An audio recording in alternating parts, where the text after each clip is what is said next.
ನಟ ದರ್ಶನ್ ಪಾರು ಮಾಡೋದಕ್ಕೆ ಶಾಸಕರ ಸಂಬಂಧಿ ಯತ್ನ ಮಾಡಿರೋದು ಕೂಡ ಈಗ ಬಯಲಾಗ್ತಾ ಇದೆ. ನಟ ದರ್ಶನನ್ನ ಪಾರು ಮಾಡೋದಕ್ಕೆ ಶಾಸಕರ ಸಂಬಂಧಿ ಕೂಡ ಯತ್ನ ಮಾಡಿದ್ರಂತೆ. ಪ್ರಭಾವಿ ಶಾಸಕರ ಸೋದರ ಸಂಬಂಧಿಯ ಪ್ರಮುಖ ಪಾತ್ರ ಕೂಡ ಇಲ್ಲಿ ಕಂಡು ಬರ್ತಾ ಇದೆ. ಶಾಸಕರ ಸಂಬಂಧಿ, ಅದರ ಜೊತೆಗೆ ಶೆಡ್ನ ಪಾಲುದಾರಿಕೆ ಹೊಂದಿದ್ದಂತಹ ವ್ಯಕ್ತಿ. ಈಗಾಗಲೇ ಅರೆಸ್ಟ್ ಆಗಿರುವ ಆರೋಪಿ ದೀಪಕ್ ಪಾತ್ರ ಕೂಡ ಬಯಲಾಗಿದೆ. ಹಣದಾಸೆಯನ್ನ ತೋರಿಸಿ ಮೂವರಿಗೆ ಶರಣಾಗೋದಕ್ಕೆ ಸೂಚಿಸಿದ್ದೇ ದೀಪಕ್ ಅನ್ನುವಂತ ಮಾಹಿತಿ. ಪ್ರದೋಷ್, ವಿನಯ್, ದೀಪಕ್ಗೆ ಡೀಲ್ ಅನ್ನು ಒಪ್ಪಿಸಿದ್ರು ನಟ ದರ್ಶನ್.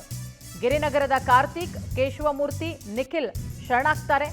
ನಾವೇ ಕೊಲೆ ಮಾಡಿದ್ದು, ಇಲ್ಲೇ ಬಿಸಾಕಿದೀವಿ ಅಂತ ಆರೋಪ ಪಟ್ಟಿಯಲ್ಲಿ ಉಲ್ಲೇಖ ಮಾಡಿರುವ ತನಿಖಾಧಿಕಾರಿಗಳು. ನೋಡಿ, ಬಗೆದಷ್ಟು ಬಯಲಾಗ್ತಾ ಇದೆ. ದಿನದಿಂದ ದಿನಕ್ಕೂ ಕೂಡ ರೇಣುಕಾಸ್ವಾಮಿ ಕೊಲೆಯ ರಹಸ್ಯ.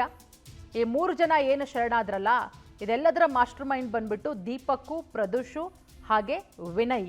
ಮತ್ತೊಂದು ಕಡೆ ಪ್ರಭಾವಿ ಶಾಸಕರ ಸೋದರ ಸಂಬಂಧಿಯ ಪ್ರಮುಖ ಪಾತ್ರ ಇರೋದು ಕೂಡ ಈಗ ತನಿಖಾಧಿಕಾರಿಗಳು ಆರೋಪ ಪಟ್ಟಿಯಲ್ಲಿ ಉಲ್ಲೇಖ ಮಾಡಿದ್ದಾರೆ.